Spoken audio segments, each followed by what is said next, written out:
Welcome to the latest edition of Beyond the Arc. I'm John Gonzalez alongside our guy from CBSSports.com. Sam Quinn is here per usual on Thursdays. What's up, Sam? John, we're getting to the fun part of the season. Like, we only have a little bit more tanking to go, and then the games get real. We're not going to have these games where teams are sitting 5, 6 guys. Like, we got the Tyrese Maxey news earlier. I'm sure you're just devastated. You wrote a tanking piece near and dear to my heart. We did a Tank Wars show last week, so I appreciate you being on that corner. We need you on that corner. I enjoy the tanking. The tanking is fun for me. It's fun for me in like February and March, and we get to April and it gets to like the real doldrums where it's like, wait, are the 76ers starting my like 8th grade chemistry teacher at point guard tonight? Like, that's when you start to get a little bit too far, and I'm ready for it to end. Yeah, if he has some handles, they'll throw him in there. Later in the show, we'll do Sam's column on late season surges, which ones we can trust moving forward, and we'll do team of the night. But first, I want to just rattle through some quick hits here for you, Sam. Get your quick impressions on some things that happened around the league last night. We had Knicks and the Cavs. Cavs won by 19 last night. The Knicks playoff chances. I'm curious what you think about this, because they are now 0-8 versus the Cavs, the Celtics, and Oklahoma City. You want to expand that, throw in the Lakers and Golden State. They're 0-12.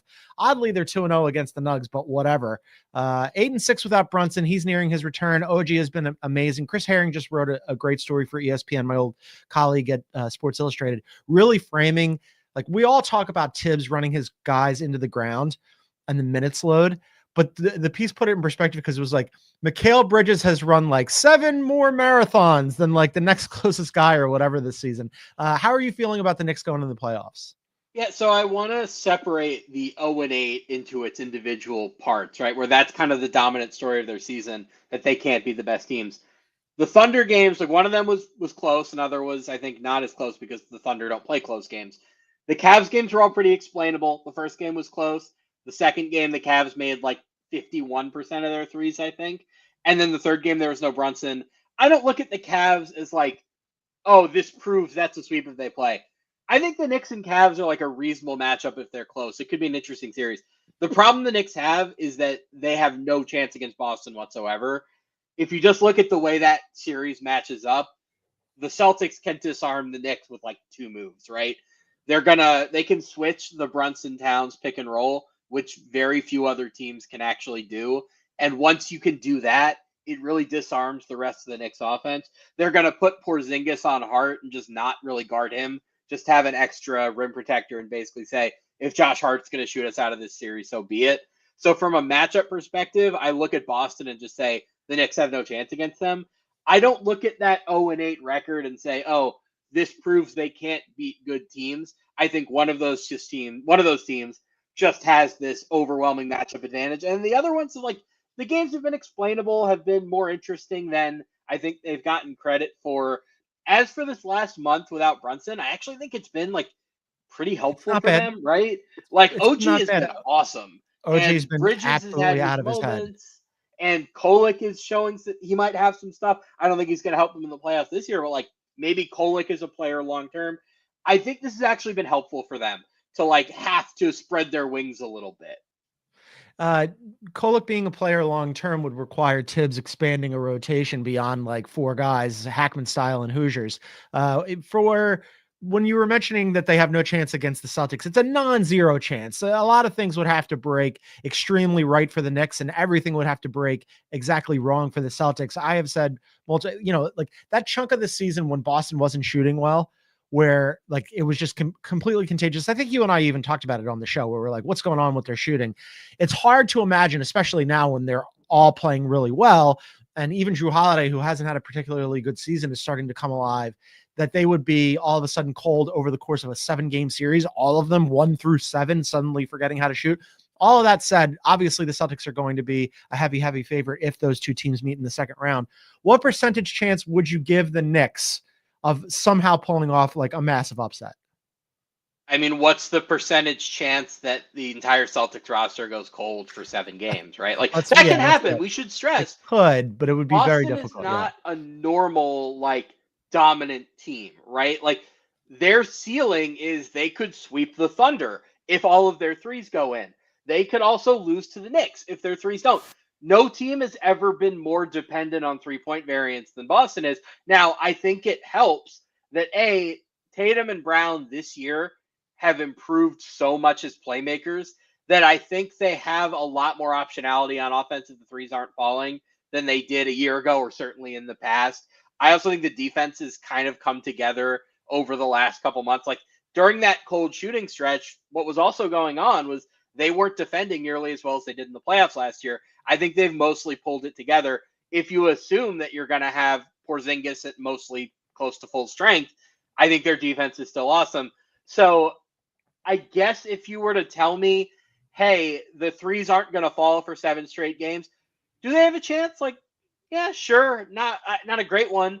But ultimately, I just think the matchup problems are so overwhelming in that series that Boston should win it comfortably. Yeah, it's hard to imagine the Knicks getting out of that one. All right, elsewhere around the league from last night, Oklahoma City and the Pistons. Pistons having a fantastic season. No Cade Cunningham, though, last night. Oklahoma City wins. They're going to finish 29-1 versus the East. It's the best interconference record since the 1970s. They're on pace for the best point differential in NBA history. The wheels would absolutely have to come off by like a zillion miles for that not to happen. They're having one of the great seasons in NBA history. They could potentially, Sam, still win 70 games. This is something that you flagged, but they have to win out.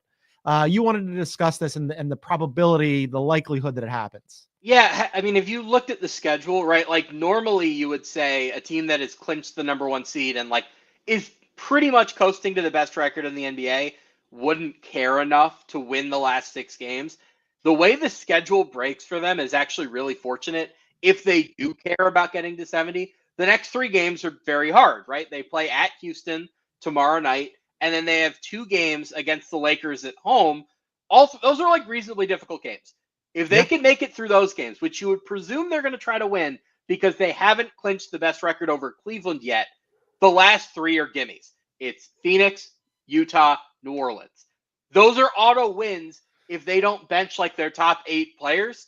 So if they go all out, or the late season version of that for these last 3 games, or for these next 3 games against the Rockets and the Lakers, they're probably going to get to 70. Yeah. The next 3 games are tough. I'm interested to see what they do in terms of the rotation and the minutes. Like last night, no Cade Cunningham, obviously, so that obviously skews it. But they were like definitely not mashing the accelerator last night. Like the minutes load for their guys was like pretty light until the fourth quarter when they looked around. They were like, wait a minute, we're only up 6 on the Pistons right now. We got to like kick this thing back into gear. And then they ended up winning the game. So I'm very curious to see what Dagnall does with his rotation over these next 3 games, because you're right. They haven't clinched the best record over Cleveland yet, and they want to do that in order to have home court advantage moving forward in the playoffs should they get out of the Western Conference. So that should be interesting. What about on the other side with the Pistons? Again, no Cade last night, but still 42 wins for them this season. This is a win. They're playing with house money. I was talking about this on HQ yesterday. They only had 14 wins last season. Now all of a sudden they've got 42. And I like them in that, like they've been in that 4, 5, 6 grouping in the Eastern Conference for much of the season. I like their chances against the Pacers, who Bill loves. I like their chances even more if they somehow end up in a series against the Bucks. What if they slip a little bit and they end up in a 3-6 with the Knicks, the aforementioned Knicks? Yeah, we've talked about this with the Rockets a lot. I guess it's just a Thompson twin thing. I don't know. I don't trust them to score in a playoff series, right? I think that's fine, by the way. This is the first year for them. Like, they have time to grow internally, to make whatever moves they want to make, et cetera, et cetera. I don't think the offense is where it needs to be for them to like meaningfully compete in the playoffs. That being said, like I'm just going to spoil this. They're going to be my team of the night. They didn't have half their team last night because of the brawl with Minnesota. No Cade Cunningham, and they're like reasonably competitive with Oklahoma City. I think there's a culture being built there that's just really special. That I know the fights are going to be like it's a meme, right? It's like, oh, the Pistons, they're the team that wants to get into a brawl with everybody, but like. That physicality, that defense-first attitude, that's kind of rare in the modern NBA, and I think that's a culture you can really build on. If they get the Pacers in the first round, that's about as excited as I've ever been for like a totally inconsequential to the championship race first round 4-5 Eastern Conference Midwestern matchup. Like that, they're not even putting that on NBA TV, right? Like they're gonna have to build a new app for that, and they're not even gonna tell you where to download it. it's going to be really, really fun. And it's such like a fun stylistic divergence where the Pacers are the track meet team and the the Pistons are like the old school bad boys again. I just think that has the potential to be a really interesting series. I'd be very excited for it. So look, I don't think they're going to, be in the meaningful championship picture yet. I don't think they score well enough. I think we go over this all the time. Regular season's about strength. Playoffs are about weaknesses. They have a lot of weaknesses on that team, which they should because they won 14 games last year. Give them a year, give them 2. Yeah. They're going to be in the championship picture eventually. Where do we think they fall next season? I'm looking at the standings now and the teams likely to rise and fall. I think the Cavs and the Celtics and the Knicks are going to be towards the top of the Eastern Conference next season as well. The Pacers are a professional basketball team that are just like always, like you said, they're going to be relevant. They're going to be in the mix. They're going to have absolutely nothing to do with what happens in terms of deciding the Eastern Conference champion. Last year was a great run for them, but it's highly unlikely that they replicate that. The Bucks are on the downswing. The Magic, who knows? I was bullish on them coming into the year, but they need more offense. The Hawks are kind of unknowable. The Heat are trying to reboot this thing on the fly. We're going to talk about the Bulls when we get to your late season surges. The Raptors have designs on being relevant next year. I like the Pistons' chances of being in that like upper tier mix of the Eastern Conference right behind, say, the Knicks in third. John, I admire your professionalism because there's a notable team you didn't mention, and I know why you didn't mention them, but like they're not even. I think they've been disbanded. We have to bring up the Philadelphia 76ers, right? Like, if Tyrese Maxey's quote unquote finger injury is healed, if Joel Embiid can give them more than 30 games, and like, John, I know you've spent this whole season thinking about the negative when it comes to that pick, about the danger of giving it to Oklahoma City and fanatically watching the percentages. Have you allowed yourself to think about the alternative? Like, have you allowed yourself to think about, like, what if the ping pong balls come up right? And even if it's not Cooper Flagg, if it's like, if you get the third pick, have you allowed yourself to imagine what might happen?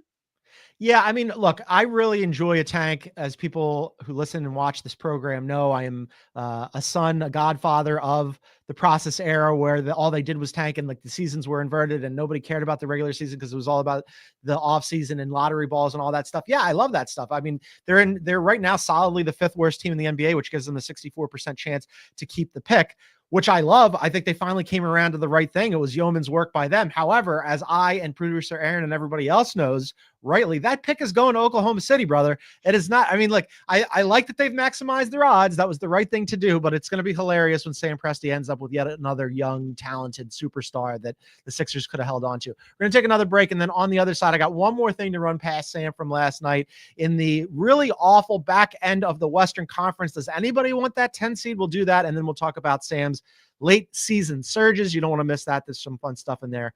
That's coming up. This is Beyond the Arc. 7th heaven for Houston. The Duke Blue Devils come out of the East. The Gators are going to the Final Four. The storybook season continues. Florida Auburn, Houston Duke, the Final Four. Saturday on CBS and streaming on Paramount Plus. Welcome back to Beyond the Arc. You can find us wherever you get your favorite podcasts. Please download, subscribe, leave a review on Spotify. If you look below the play button on the Spotify app in full screen mode, you can tell us what you think about the show or leave a question. All right, back end of the Western Conference. Western Conference has been super fun, as Sam was alluding to. We're now out of that mid-March doldrum where like we're just waiting for the regular season to wrap up. And now it's all basically playoff basketball. Playoffs are nearly upon us. We're very excited about it, but somebody's got to claim that 10 seed, Sam. And the Suns have been horrendous. The Mavs ended up getting a win last night. They're now in 9th place. The Kings, who I want good things for Sacramento somehow, despite the fact that like their guys are healthy and like they tried to keep this thing going after De'Aaron Fox put his hand up. They lost to the Wizards last night, Sam. We talked about my front office rankings, whatever it was, a month or two ago. And I've been looking at the Kings and the Mavericks, and I've been looking at this Bulls surge, and I've been thinking, like, that 9-10 game in the West, when I redo those rankings in the offseason, might be number 29 versus number 30. I mean, my God, like, the Suns can't get out of their own way, and with Durant hurt, I think the Suns are ultimately just going to fade out of it because they're not going to win any games without Durant.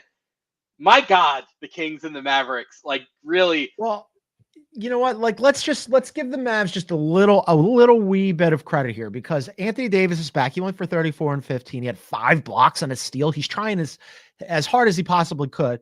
Gafford is back, and Lively came back last night. He missed 36 games, had an ankle injury, only played 16 minutes, but that's a win for the Mavs. I think, look, like we all agree, at least you and I and people who appear on this program agree that the trade was ill-advised. However, Anthony Davis coming back when he could have just, like, I don't know, decided I have got this adductor strain and I'm not going to do it. And what is this all for? And whatever. Like, he has, it seems to me, something to prove it to himself, to the fans. I don't know, but they're trying at least. Well, that's what this is, right? I think Anthony Davis doesn't like the whole, like, oh, street clothes, ADNP, Anthony Data Davis. Like, I don't think he likes that reputation. And I think it's a little unfair. Like, even aside from the games that he'd missed in the past, Anthony Davis had largely been pretty healthy the last couple of years. I do think that part of his desire to come back was to fight back against that narrative. For the team, I don't think it really makes much sense for them to be all that interested in making the playoffs when, like, what are they going to do when they get there if they get there? Like, nothing. They don't have any guards. They're not going to be able to score at all. So I look at that and I say, from a team perspective, I'd rather he would have just folded and, not played the rest of the season. I guess the Suns have accidentally tanked so aggressively that it might not have mattered. They would have made the play in either way. But, like, I remember during the bubble when they first tried the play in, there were rules that, like, I think you had to be within 4 games at number 9 to, like, trigger a play in with number 8. The Mavs and the Kings are probably in a position where, like, it feels almost unfair that the Clippers or the Timberwolves or the Warriors or the Grizzlies or whoever is going to have to play a game against them, because the difference in quality between the top 8 in the West and 9, 10, 11 is just so overwhelming. Like, I'll be honest, if you, like, made an actual bracket and you did 7-game series, 9, 10, 11, 12 in the West, I would pick Portland to win that whole setup. That actually would be very fun, but you're right. There's a massive gap between 7 and 8 and 9 and 10. There's a 6.5 game difference between the Grizzlies in 8 and the Mavericks in 9. All right, let's do you wrote a very fun column, late season surges for CBSSports.com. I encourage everybody to go and check this out. We're going to go through this and which ones we believe in could maybe continue for the rest of the, what's left of the regular season and then into next year.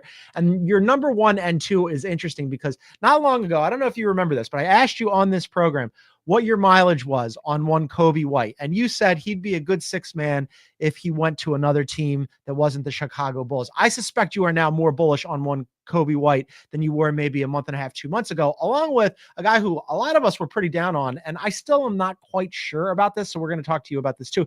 Josh Giddey, who famously Karnisovas traded for him, traded Alex Caruso to Oklahoma City. Oklahoma City famously has a zillion draft picks. They got exactly 0 of them in exchange for Josh Giddey, who Oklahoma City was trying to offload. But these two guys together, post Zach LaVine, have been playing extremely well. Yeah, I mean, we'll start with the positives, and there's a couple negatives we have to cover as well. They have both been so aggressive over the last month or so. Both of them have more or less doubled their free throw rate. Cobi White in March was getting to the basket more often than Shai Gilgeous-Alexander was. Like, he was a downhill demon in March. Giddey, the whole concern for him all along, dating back to Oklahoma City, was would he be able to shoot? He was making like 41% of his catch and shoot threes in March. And that, you'd think you'd hear that and you think, oh, this is an outlier. The issue is he's been all year at like 38%. So maybe Josh Giddey is just learning how to shoot a little bit, at least in a catch and shoot capacity. He doesn't take pull-up threes at all. That's something that if he actually wants to grow into some version of a star or like a high usage ball handler on a good team, you kind of have to take a few of those. But one of the reasons he was unplayable in that Dallas series last year was that the Mavericks didn't have to guard him in those catch and shoot settings. This year he's making those shots, and that means quite a bit for him moving forward as far as, like, does he have a place on a good team? I think we might be moving a little bit in that direction. So there is a lot of positive there. I do think some of these things in a higher usage role that they've been able to have with Zach LaVine gone, there's something to it. What I want to bring up as my reason for doubt is the schedule, because in March they played 4 top 10 offenses, or 4 top 10 defenses rather. One of them was the Thunder, and they got run off the court. Sure. The other three were the Magic without Jalen Suggs, the Cavs without Evan Mobley, and the Rockets without Amen Thompson. I kind of think they were just beating up on bad defenses.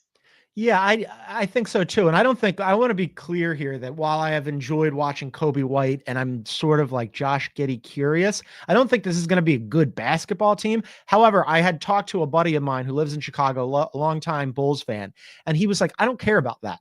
What he cares about is that it's been such bad middle of the pack basketball for so long. Like when they first brought in DeMar DeRozan and they had Zach LaVine and Vooch and that whole, like, remember there was that stretch there in that one season at the beginning where they were like towards the top of the Eastern Conference and the wheels came off and they've been perennially like a play-in team since. He's like, it's been terrible basketball. They have no idea what they're doing in the front office. I have no faith in Karnisovas. However, they're fun to watch now. And that's all my buddy cares about. And I'm like, there's something to be said for just like being able to watch entertaining basketball, because the Bulls last season, 29th in 3-point rate, this season third. They went from 15th in pace last year to first this year, 26 in fast break points to fourth.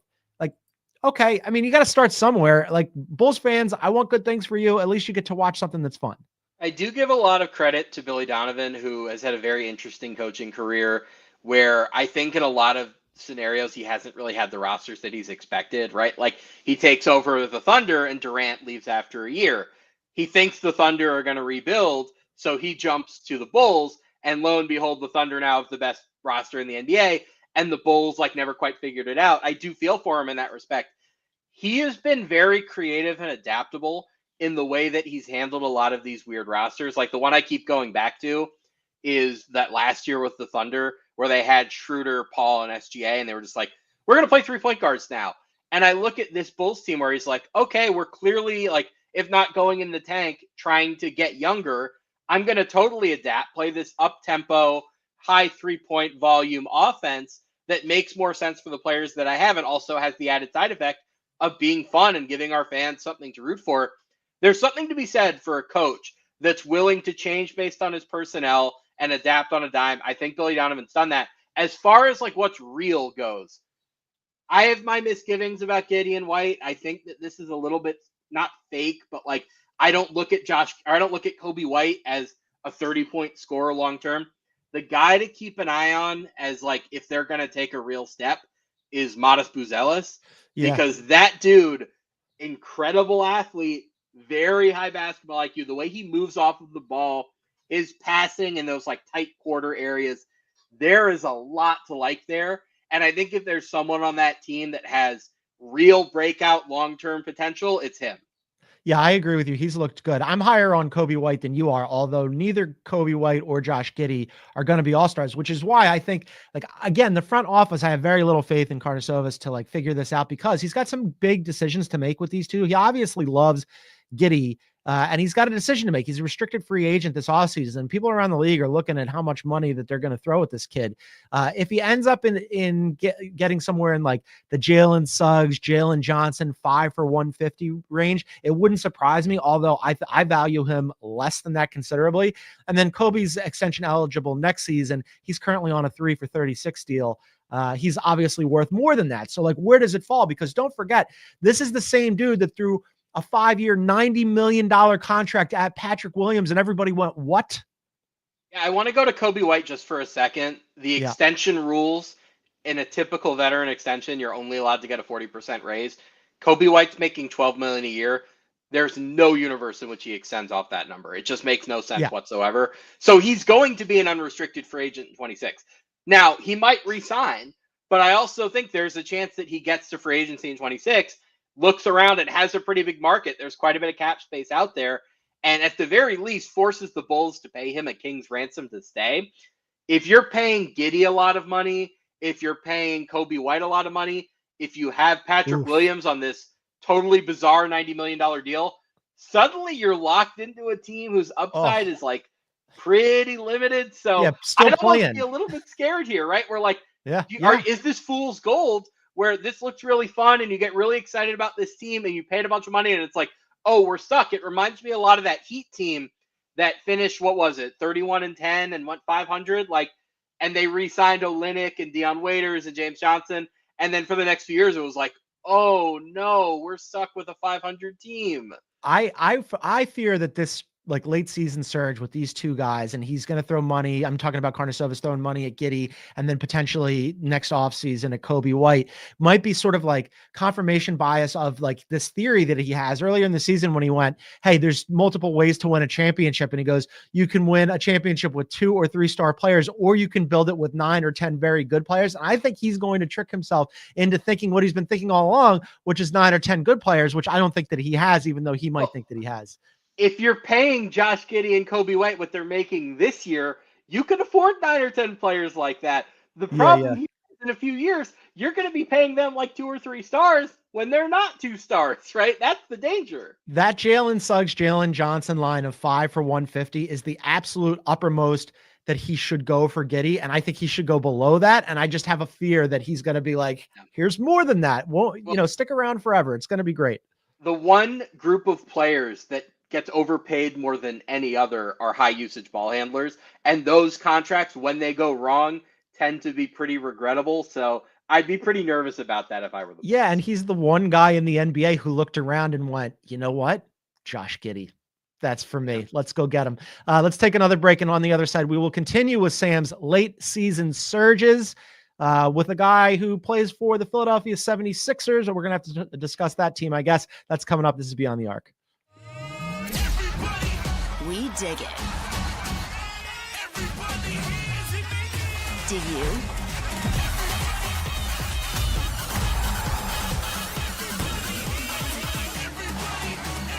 The Pro Volleyball Federation on CBS Sports Network.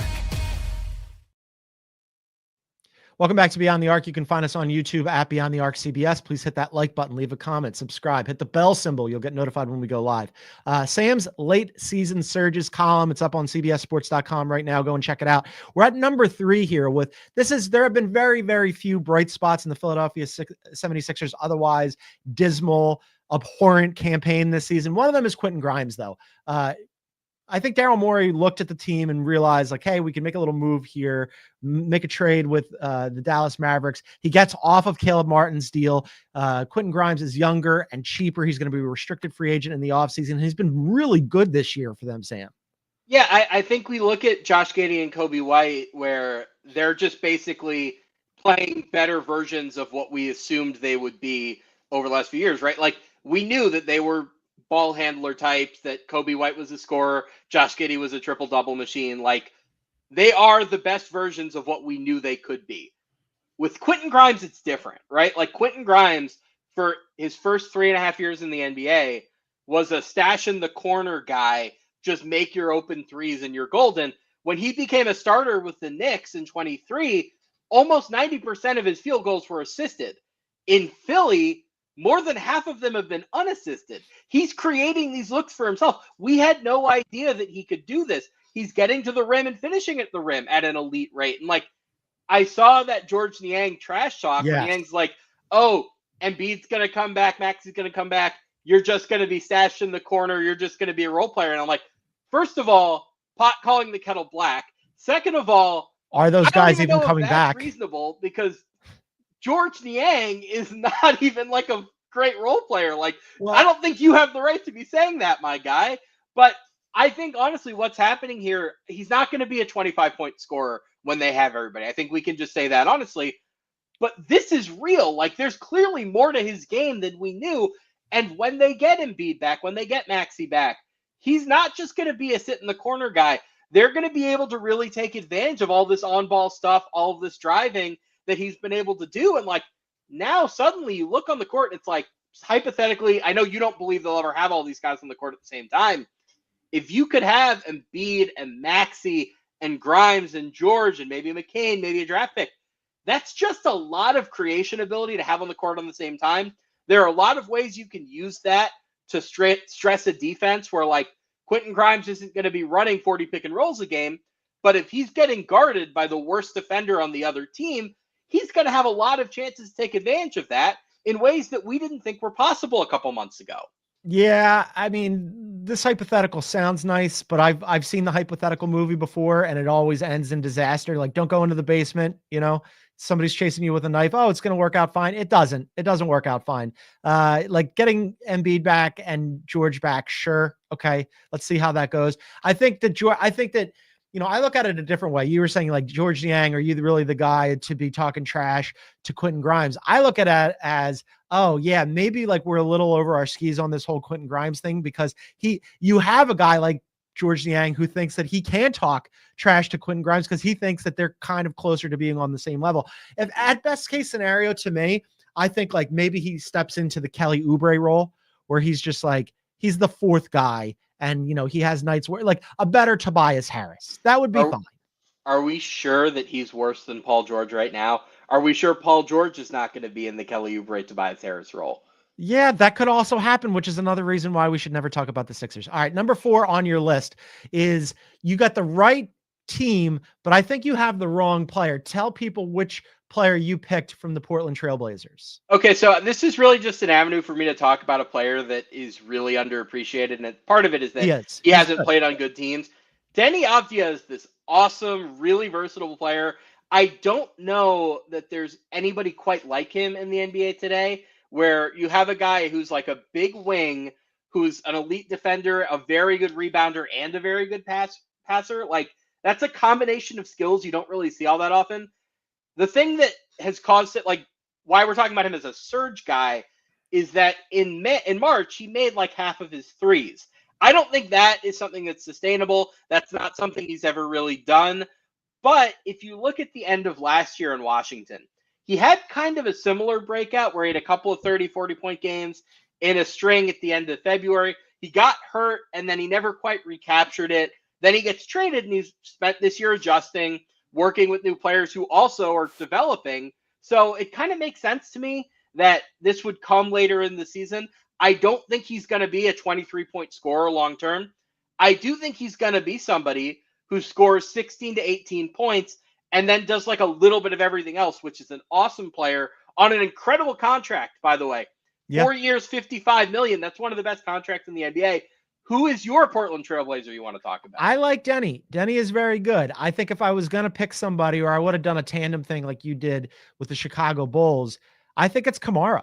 Kamara has been fantastic this season. My guy, Bill Oram, who used to cover the Lakers and is now a columnist for the Oregonian, has been singing his praises all season long. I was a little bit later to it than him. I did mention Kamara to you on a previous show, and you were like a little skeptical that it was a late season surge. And you had said if anybody had known what he was going to be, he wouldn't have just been a toss in that deal. But Sam, he's been fantastic. And Bill was talking about how Bill Oram, not Bill Ryder, was talking about how he should get all defense consideration, which might be a step too far too soon. But that's the kind of season this kid has been having. He's been a revelation for them. Yeah, the defense, I think, is real, right? Like, even going back to last year was very, very good.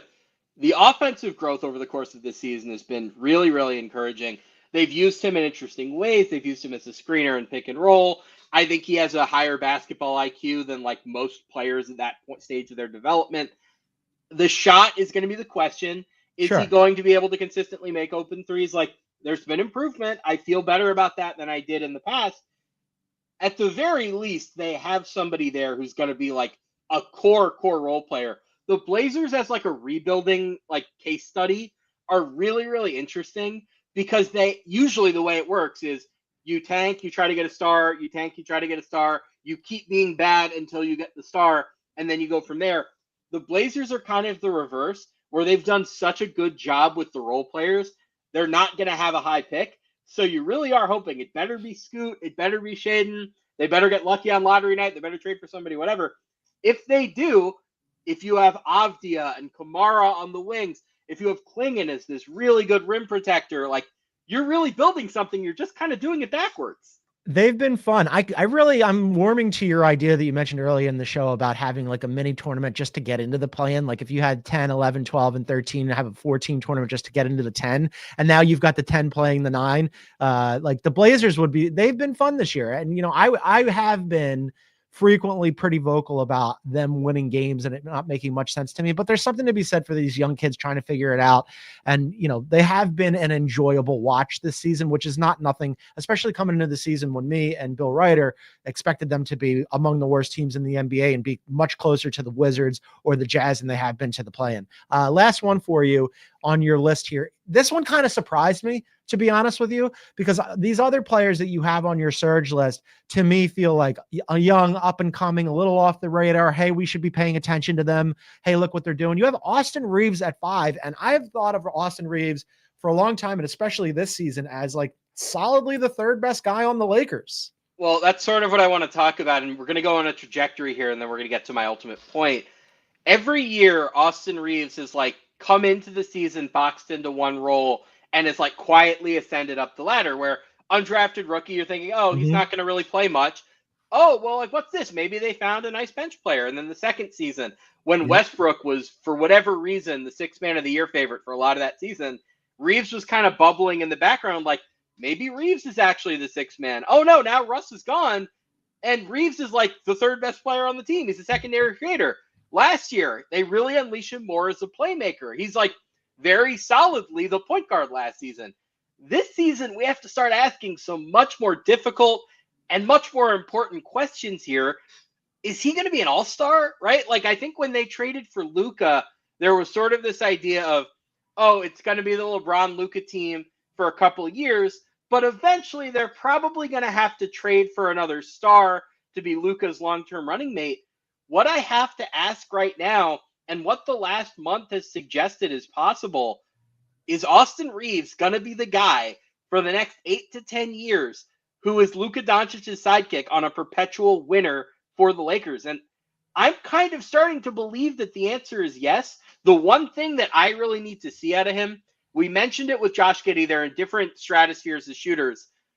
Austin is not a great pull-up three-point shooter. He only really started taking those shots last year, so it doesn't really bother me much to say, like, oh, he's not there yet.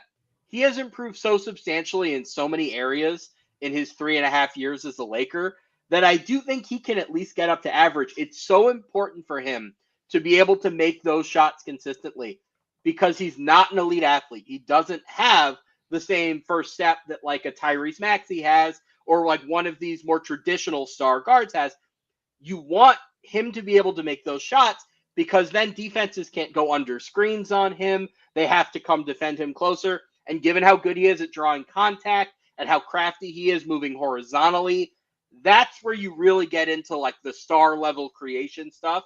If he gets there, we're looking at an all-star. Yeah, he's a really good player and has been for a while, which is why I was surprised that he popped up on your list, because you're right. His career trajectory from the beginning, where he went from like, hey, he's on the team, who's this kid, to rotation player, bench player, to starting lineup, to like an essential cog, has been up. Before we came on, the last thing on Austin Reaves, I saw briefly that you were talking to somebody on Twitter about Sports Illustrated. I don't know who did it over at SI, but somebody who had suggested a trade that would be Austin Reaves and Rui for Zion. And you were like, yeah, the Lakers wouldn't do this. I can promise you that they wouldn't do that. Like the Lakers, and I mean, I was very early on the Austin train, but not to this degree. I was the guy during that second season when Westbrook was the sixth man of the year favorite who was saying like, no, actually Austin's better than him. And Austin is like probably a long-term point guard. He's such an underrated passer. And people were like, at first, were like, oh, Sam, you're crazy. This is just dumb Lakers hype. And like now people have caught on. I never thought he was going to get to this level. I thought he was going to be like a good starter, like a secondary creator type. Like now I think the sky is really the limit for him.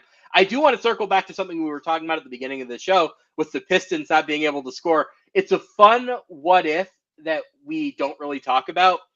There's been a lot of reporting on this. The Pistons wanted to draft Austin Reaves in the second round, and Reaves's camp kind of reportedly made it clear, like, we want to go undrafted. We want to sign with the Lakers. And it's kind of a fun what if. Like, what if he had gone to the Pistons? Like, where would the Pistons be right now if they had Cade Cunningham and Austin Reaves as their backcourt of the future with all that defense? Yeah, nature and nurture, right? I mean, like, so we talk a lot about where players land and situations and how like it sometimes benefits them and sometimes doesn't, right? I mean, like if he ends up on the Pistons, maybe his career doesn't look like this. Maybe he isn't the Austin Reaves that we know now and that we laud because, you know, the environment wasn't as good for him. Like there's plenty of situations in NBA history where like, man, if that player had just ended up at on a better team or gotten more run or whatever. And the reverse is true too. Sometimes it can be such a negative atmosphere that it hurts you. Well, it's a really fun thing to bring up because on one level, the Lakers have been so dysfunctional for a lot of Austin's career where he's played 4 years and he's on his third coach, right? Like Frank Sure. Vogel's a rookie, 2 years, Darvin Ham, now JJ Redick. JJ, like behind the scenes, has been like one of Austin's biggest advocates where he's said from the beginning, like he has all-star potential. Like we're going to really emphasize him and try to build around him in a significant way. The Pistons have been dysfunctional as well, but for very different reasons. The thing that the Lakers have that I think it's really underrated, they are so good at developing under the radar players, right? Like Alex Caruso is a great example of this. Kyle Kuzma and Josh Hart, like people look at them and go like, oh, first round picks. They were like 27 and 30, I believe, like end of the first round. The Lakers knocked it out of the park with them. They traded Ivica Zubac, but they had him for a few years and got him started on that trajectory. The Lakers are so good at developing young talent. They have another diamond in the rough, I think, with Jordan Goodwin. So you're right. It might have been an environment thing. He landed in the perfect place. And here he is a potential all-star. Potential all-star. And also on Sam, even better, even loftier than being an all-star, he lands on Sam's late season surges. That's a huge honor for him. Go and check that piece out on cbssports.com. Let's wrap up the show with team of the night. Who you got? Yeah, I mentioned it earlier. It's the Pistons. I just love the way that they compete. Obviously, they didn't win against Oklahoma City. Nobody wins against Oklahoma City. But they didn't have a number of key contributors, and it didn't matter. No matter who is wearing that uniform on a given night, I know they're going to defend. I know they're going to be tough. I know they're going to be physical. I just really like having teams like that in the league. I love young teams that like have very distinct identities. Orlando last year was kind of similar to that, but Orlando didn't have like the bite to them that the Pistons have. So I really enjoy that team. I wanted to acknowledge them and like, look, we don't know what the playoffs are going to hold. I suspect, depending on matchups, either they'll lose in the first round or they'll win a tough first round series and lose in the second.